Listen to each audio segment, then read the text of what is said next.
근데 하나님의 카메라가 담아내는 장면이 조금 어울리질 않아요.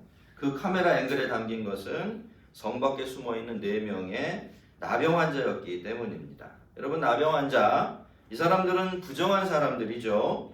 그래서 그렇지 않은 다른 사람들하고는 완전히 격리된 삶을 살아가야만 합니다. 그 병이 저절로 나을 때까지는 말이죠. 그래서 그 4사람은요, 그 전쟁통에도 그렇게 성 안이 아니라 성 바깥에서 그 바깥 어딘가에 숨어서 두려움과 불안함 속에 떨고 있을 수밖에 없었죠. 물론 이 사람들도 성 안에 있는 사람들처럼 굶주리고 있었습니다. 그들의 굶주림은 더 심각했을 것 같아요.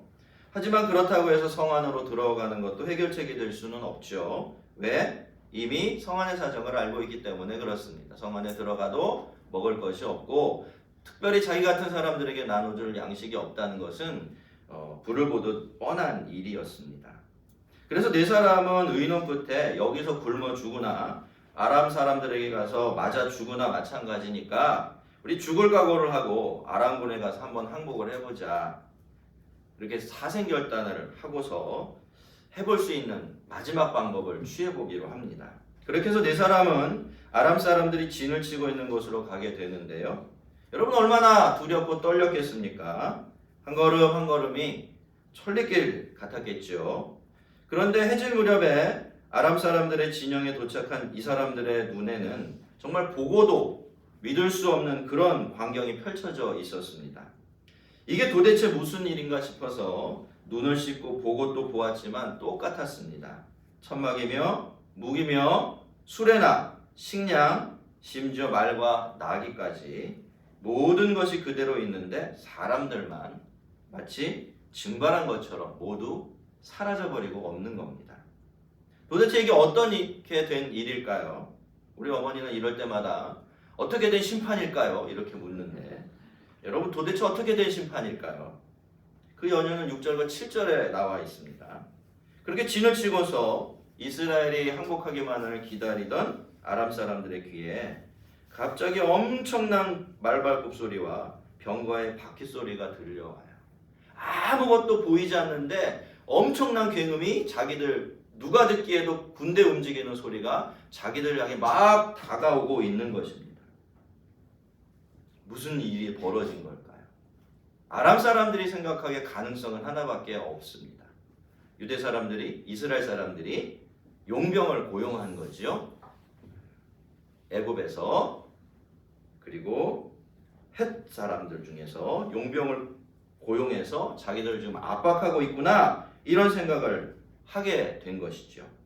여러분, 그런데 그렇다면 큰일입니다. 거기다가 이스라엘 군대까지 합세한다면 이번에는 오히려 자기들이 역으로 동아되던 쥐신세가 될 것이 뻔했기 때문이죠. 그래서 허겁지겁 도망을 쳐 버린 겁니다. 보면 나귀도 내버려 두고 말도 내버려 둔다고 해서 좀 이상하지 않습니까, 여러분? 왜 말은 내버려 뒀지? 말 타고 도망가면 훨씬 더 빠를 텐데. 그리 생각할 수도 있지만 그 당시의 상황이, 이 사람들에게 느껴진 상황이 그만큼 급박했다라는 뜻이고 두려움이 컸다라는 뜻이 되겠지요. 그리고 이제 때는 뉘엿뉘엿 해가 져가고 있는 상황이거든요. 그러니까 지금 진영을 떠나서 도망치면 중간에 밤이 돼요. 근데 여러분, 옛날에 말을 타는 것이 그렇게 만만한 일이 아니었어요. 요즘처럼 불도 없잖아요. 깜깜한 데서 말을 타야 되면 그 수많은 사람들이 밤에 말을 달리면 굉장히 위험했다고 해요. 그래서 그 당시에 이렇게 야반 도주를 벌일 때는 말 같은 건 내버려 두고 도망치는 경우가 참 많았다고 합니다. 아무튼 그런 연유로 해서 말까지 남겨둘 수밖에 없었던 것인데요. 물론 여러분, 이 공포가 자연적인 공포는 아니었죠. 하나님께서 가지도록 한 그런 공포였죠. 하나님은 이들을 아예 그 공포로, 두려움으로 짓눌러 버린 것입니다. 한번 싸워보자라는 생각조차 하지 못할 정도로 말이죠. 그리고 가만히 우리가 한번 생각을 해보면, 여러분, 그렇다면 이 사람들이 들었던 그 엄청난 그 소리, 소음은 도대체 어떻게 만들어진 것일까요? 우리가 앞에서 수많은 하나님의 군대의 모습을 한번 만났죠? 어디서 만났습니까? 엘리사가 있는 집에 아람 사람들이 삥 둘러쌌을 때, 그쵸? 그때 군대의 모습을, 하나님의 군대 모습을 보았어요. 이건 뭐 저의 추측이긴 하지만 이때 아마도 하나님께서는 하나님 나라의 군대를 동원하셨던 것 같아요. 천군 천사들의 그 군대를 말이죠.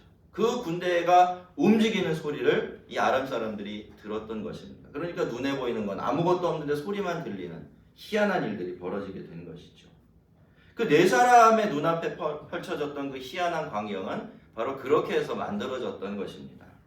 근데 여러분, 우리는요, 지금 이렇게 성경을 통해서 그 배경이 되는 이야기를 듣고 있으니까 그래서 그랬구나 라고 생각을 할 수 있지만, 여러분, 사실 이 이야기는 완전히 숨겨져 있던 이야기입니다.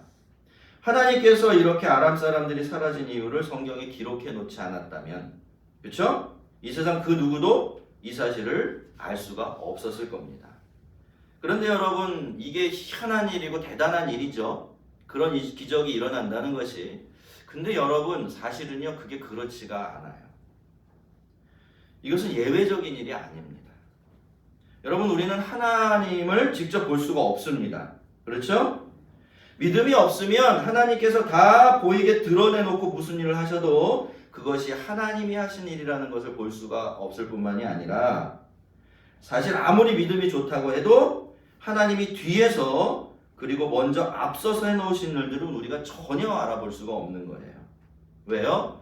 사람들에게는 자기 눈앞에서, 자연적으로는 자기 눈앞에서 벌어지는 일만 볼 수 있도록 그렇게 허락되어 있기 때문이죠.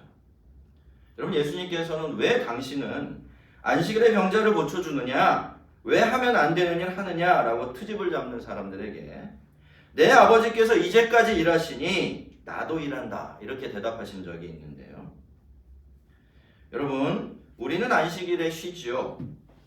휴일에도 쉽니다. 어떻게 하면 더 쉴까? 그게 우리의 고민이지요. 그렇지만 여러분, 하나님은요, 안식일에도 쉬지 않으십니다. 우리들을 돌봐주시고 이 세상을 지켜주시려면 한순간도 쉴 수가 없고, 하나님께서 한순간이라도 한눈을 팔게 되면 우리의 인생과 이 세상은 한순간에 무너져 버리기 때문입니다. 성도 여러분, 우리는 보이지 않으시는 하나님께서 보이지 않는 곳에서 일하시는 것은 볼 수가 없습니다. 그런 눈을 가진 사람은 이 세상에 아무도 없죠.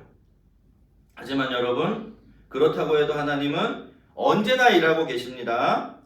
아무도 볼 수 없었고 알아차리도 못했지만 그렇게 아람 사람들을 내어 쫓으신 하나님은 우리가 볼 수 없는 곳에서 지금도 우리를 위해서 일하고 계세요. 그렇게 항상 우리를 돌보시고 보호하시며 인도하고 계신 것입니다. 오늘 우리는 이런 말씀을 들을 때마다 내가 알 수 없고 볼 수 없을 때에도 하나님은 나와 함께 하고 계시며 나보다 앞서 가시면서 대신 싸워주시고 나를 버리지도 않으시고 떠나지도 않으실 것을 다시 한번 확인할 수 있게 되는 것이죠. 여러분, 잊지 마시기를 바랍니다. 하나님은 보이게만 일하시는 분이 아니에요. 우리가 볼 때만 일하시는 분도 아닙니다. 더 많은 경우에는, 그리고 더 중요한 일들은요, 보이지 않는 곳에서 보이지 않게 하십니다. 이 세상과 우리의 인생은 그렇게 지탱되고 이어져가며 또다시 세워져 가고 있는 것이죠. 아무튼 네 사람의 입장에서 이게 완전히 횡재를 만난 겁니다. 장막 안으로 들어가서 배불리 먹고 옷이며 금이며 은 같은 이런 값나가는 것들을 가져다가 숨겨 놓았어요. 배가 고프니까 배를 채운 거죠. 먼저 발견했으니까 귀한 것들을 먼저 챙긴 것입니다. 그런데 그렇게 배를 좀 채우고 주머니를 두둑히 채우고 나니까 갑자기 마음이 불편해지는 겁니다. 딱히 그래야 될 잘못을 저지른 것도 아닌데 말이죠. 생각해보면 이 사람들의 속은 그렇게 보드라웠던 것 같아요. 비록 겉은 망가져 있고 엉망이었지만 그 속에는 그런 선한 마음들이 남아 있었던 것이죠. 네 사람은 서로 이렇게 이야기합니다. 우리가 이렇게 해서는 아니 되겠도다. 오늘은 아름다운 소식이 있는 날이거늘 우리가 침묵하고 있도다. 만일 밝은 아침까지 기다리면 벌이 우리에게 미칠지니 이제 떠나 왕궁에 가서 알리자라고 말이죠. 그런데 여러분, 이 사람들이 이런 생각을 한 것이 지금 사람들이 무서워서 그런 것이 아니죠. 만약에 그렇다면 이런 생각 하지도 않았을 겁니다. 그냥 모르는 척 입 다물고 있으면 아무도 모를 일 아니겠습니까? 여러분, 그들의 생각은 이렇게 흘러갔던 것 같아요. 아랍 사람들이 그렇게 모든 것을 버려두고 사라져버린 것은 정말로 아름다운 소식입니다. 그렇죠? 복음 중에 복음이에요. 네 사람은 그런 복된 소식을 제일 먼저 전해 들었고 그 혜택을 충분히 누린 겁니다. 그것은 분명한 하나님의 선물이었고 또 은혜였죠. 자, 그렇다면 하나님께서 왜 이 네 사람에게 그 아름다운 소식을 주신 것일까요? 그 복음을 누리게 하신 것일까요? 그것은 사마리아 사람들이 아름다운 소식을 들어야 했기 때문입니다. 네 사람은 그걸 알고 있었던 거예요. 그래서 네 사람은 자기들이 그 아름다운 소식을 자기들만 알고 있으면 하나님께 벌을 받을 것이다 라고 생각을 하면서 당장 그 복음을 사마리아 성에 알리기로 했던 것입니다. 비록 그들이 이렇게 나병에 걸려 있긴 했고, 그래서 전쟁통에도 성 안으로 들어갈 수 없는 그런 비참한 처지였지만, 그럼에도 불구하고 그들은 하나님 앞에서 살고 있었던 거죠. 자기들에게 일어난 일들, 자기들이 행하는 행동들을 하나님의 눈으로 바라보고 해석할 줄 아는 그런 사람이었던 것입니다. 그래서 사마리아 성 사람들은 이 네 사람을 통해서 자기들을 살릴 아름다운 소식을 전해 들을 수 있게 되었던 것이죠. 성도 여러분, 아름다운 소식은, 우리가 사랑하는 복음은 나누라고 주신 것입니다. 좋은 줄 알아야 전하게 되니까 먼저 맛보고 누리라고 우리에게 먼저 주신 거예요. 여러분은 복음을 잘 누리고 계시지요? 그 아름다운 소식으로 인해 기뻐하고 계십니까? 너무 완전한 것을 꿈꾸지 마시고 대답 한번 해보세요. 그렇죠? 아주 쉽게 말해서 여러분 예수 믿어서 참 좋죠? 행복하시죠? 안 믿는 것보다 훨씬 나은 삶을 살고 계시죠? 그러면 어떻게 해야 될까요? 열심히 전해야 합니다. 혼자만 알고 있지 말고 말이죠. 그것이 복음을 먼저 들은 사람들에게 맡겨진 아름답고 복된 소명이니까 말입니다. 네 사람은 그 길로 사마리아 성으로 향합니다. 그리고는 건너서 겨우겨우 그 아름다운 소식을 왕에게 전했어요. 자, 그런데 왕은 밤에 일어납니다. 그리고는 신하들을 잔뜩 모아놓고서 아람 사람들이 사마리아 사람들이 굶주린 것을 알고서 그런 식으로 자기들을 유인해내서 성을 빼앗으려고 하는 것이다 라고 이야기를 해요. 어떻습니까 여러분? 이 왕의 이야기가 충분히 개연성이 있는 이야기예요. 그럴듯한 해석입니다. 사실 그 당시에는 그런 식으로 함락시키기 어려운 성들을 함락시키는 작전이 많이 사용됐기 때문에 이건 뭐 현실적으로 봐도 이미 검증된 일들이었고 충분히 생각할 수 있는 그런 일들이었죠. 근데 여러분, 그럼에도 불구하고 이 왕의 이런 확신 속에는 아주 중요한 것 하나가 빠져 있습니다. 그게 뭐죠? 하나님의 말씀이에요. 내일 이맘때 성문 앞에서 고운 밀가루 한 스아를 한 세겔로 매매하고 보리 두 수아를 한 세겔로 매매하게 하리라 라고 하신 하나님의 약속이 쏙 빠져 있습니다. 그가 이 말씀을 믿었다면 그는 이런 결론을 내리진 않았을 겁니다. 오히려 신하가 자기를 설득하기 전에 먼저 정탐꾼을 보내서 한번 확인해보자 라고 했을 거예요. 근데 여러분, 그는 하나님의 말씀을 믿지 않았습니다. 그래서 그는 언제 일어나죠? 밤에 일어나요. 밤에 일어나서 그런 어둠의 말들, 불신앙의 이야기들을 마음껏 쏟아놓았던 것입니다. 성도 여러분, 말씀을 모르면요, 그리고 말씀을 알아도 믿지 못하면요, 그 사람은 적어도 그 부분에 있어서만큼은 어둠 속에 갇혀있게 됩니다. 이미 오늘의 태양이 떠올랐다는 아름다운 소식을 들었어도 여전히 어젯밤의 어둠 속에 갇혀있게 되는 것입니다. 여러분, 어둠 속에 있다고 해서 확신이 없는 게 아니에요. 오히려 어둠 속에서 가지는 확신은 당사자들에게는 더 확고하고 움직일 수 없는 그런 것이 될 수도 있어요. 음모론에 푹 빠져서 자기 혼자 다른 세상에 살아가는 어떤 사람들처럼 말이죠. 하지만 그런 확신은요, 여러분, 빛이 아니라 어둠입니다. 어둠 중에서도 가장 깊은 어둠이에요. 그것은 진리에 근거한 확신이 아니라 두려움과 거짓에 미혹된 확신이기 때문에 그래요. 그래서 우리는 꼭 하나님의 말씀을 가까이 해야 합니다. 우리의 확신과 판단은 그 말씀 위에 세울 줄 알아야 돼요. 그러면 말씀은 우리 삶에서 어둠을 몰아냅니다. 빛이 되어주고 우리는 빛 가운데서 살아가게 되는 거예요. 그 말씀이 우리를 살리는, 우리를 위한 복음이 되는 것입니다. 그래도 참 다행이죠, 여러분. 죽어가던 사마리아 사람들에게도 그 아름다운 소식이 들려집니다. 신하의 말을 듣고 아람 사람들의 진영으로 정탐꾼을 보냈는데 정탐꾼들이 보고 돌아온 것도 똑같은 광경이었던 거죠. 이제는 왕도 이 네 사람이 전한 복음을 믿을 수밖에 없었고 백성들은 성문 바깥으로 쏟아져 나갑니다. 아람 사람들의 진영으로 몰려가서 그들이 남겨놓은 것들을 전부 다 챙겨서 돌아오게 돼요. 자, 그래서 어떻게 되었습니까? 정말로 그 성문 앞에 장이 섰어요. 고운 밀가루 한 스아에 한 세겔이 되고 보리 두 스아에 한 세겔이 되었습니다. 정말로 하나님께서 말씀하신 그대로 된 것이에요.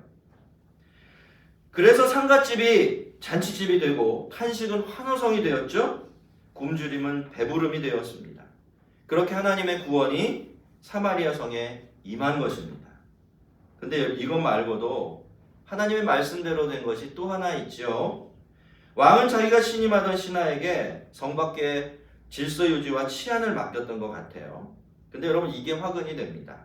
그 신하가 밀려드는 곤충들을 그 앞에서 통제하려고 하다가 오히려 군중에게 밟혀서 생명을 잃게 된 것입니다.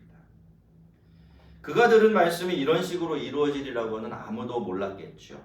아마 그 당사자는 그 말을 생각할 때만 속으로 피식피식 웃었을 겁니다. 나처럼 이렇게 지체 높은 사람이 어찌 그런 일을 당하겠느냐라고 생각을 했을 겁니다.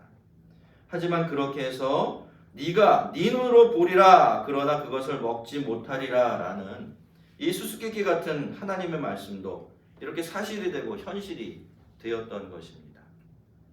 아까 우리 김현우 집사님이 기도 중에 가사를 살짝 인용을 했는데 우리가 그저께 금요기도 시간에요. 우리 집사님께서 추천을 하셔서 그 복음성가를 하나 새로 배웠어요. 제목은 결국은 주님이셨네 라는 곡이었는데요. 중간에는 우리가 하나님 앞에 서고 또 살기 위해서는 하나님의 은혜가 반드시 필요하다라고 고백을 해요. 그리고 나서 마지막에 가서는 이렇게 마무리하고 있습니다. 시간이 흘러 돌아보니 결국엔 주님이셨네. 주님을 빼고선 설명이 안 되네. 은혜 속에 살고 있었네 라고 말이죠.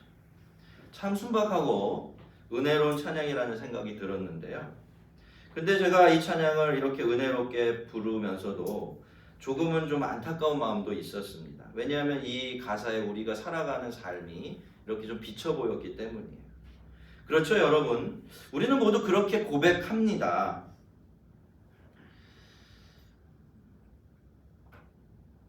주님을 빼고선 설명이 안 된다 그렇게 고백하고 살아요. 그리고 이 고백은 참으로 귀한 고백인 것이 틀림이 없습니다. 근데 여러분, 한 번, 두 번 계속해서 그런 은혜가 반복되어지면 우리는 이렇게 생각할 줄 알아야 돼요. 결국에는 주님이셨고 주님을 빼고선 설명이 안 되는 것이 지금까지 내가 살아온 인생이고 맞습니까? 또 세상사였다면 이것도 맞나요? 그렇다면 앞으로도 그럴 것이라고. 앞으로도 나는 주님이 없으면 설명이 안 되는 희한한 삶을 살 것이고 이 세상도 그렇게 움직여갈 것이라고 말이죠. 근데 여러분 어떻습니까? 우리는 좀처럼 그렇게 먼 곳을 내다보며 살지 못하는지도 모릅니다. 우리는 늘 지나고 나서야 아 그랬구나 하는 것 같아요. 그리고 좀처럼 그 깨달음을 나의 미래 삶과 이 세상을 바라보는 우리의 시각으로 이어내고 바꿔내지를 못하는 것 같습니다. 신실하신 하나님 안에서는요. 과거는 현재를 비추는 거울이고 과거와 현재는 미래를 보여주는 그림이 되는 것인데 그저 우리의 삶은 어쩌면 과거의 은혜에만 이렇게 맴돌고 있는지 모르겠다라는 생각이 들었습니다. 여러분 오늘 말씀이 우리에게 들려주는 하나님에 관한 진리는 두 가지입니다. 첫째로 하나님은 언제나 일하고 계신다는 겁니다. 할렐루야. 예, 우리가 보지 못하고 알지 못하는 그곳에서도 하나님께서는 하나님의 뜻을 이루어 가고 계세요. 이 세상과 우리들을 위해서 말입니다. 그리고 둘째로 하나님은 반드시 하나님의 말씀을 이루십니다. 그것이 하나님의 약속이고 하나님의 뜻이라고 한다면 사람들이 어떻게 생각하든지 반드시 그 뜻을 이루시는 것입니다. 성도 여러분, 지금까지 하나님은 우리와 함께 하셨습니까? 여러분과 동행해 오셨나요? 늘 망한다, 안 된다.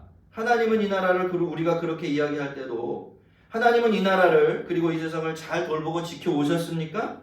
그렇죠, 여러분. 그렇다면 우리는 물어야 되는 거죠. 그렇다면 하나님께서는 어떻게 하시겠습니까? 앞으로는 어떻게 하실까요? 앞으로도 똑같이 하실 겁니다. 한번 따라해 보겠습니다. 하나님은 앞으로도 똑같이 하신다. 잊지 마시기를 바랍니다. 여러분, 사람들의 불신앙이 아무리 강하고요, 현실이라는 장벽이 아무리 크고 높아도 하나님은 그렇게 우리의 구원을, 이 세상의 구속을 이루어 가실 것입니다. 하나님의 그 뜻과 계획이 완성되어지기까지 이 세상과 우리 인생은 하나님께서 그분의 뜻을 이루어 가시는 거룩한 장소로 존재하게 될 것입니다. 언제나 당신의 일을 하고 계시며 반드시 말씀하신 대로 뜻을 이루시는 하나님을 바라보시면서 믿음과 소망으로 불신과 냉소의 장벽을 넘어서 믿음으로 가득 찬 세상에서 살아가는 저와 여러분 되기를 주의 이름으로 축원합니다. 우리 같이 한번 기도하겠습니다.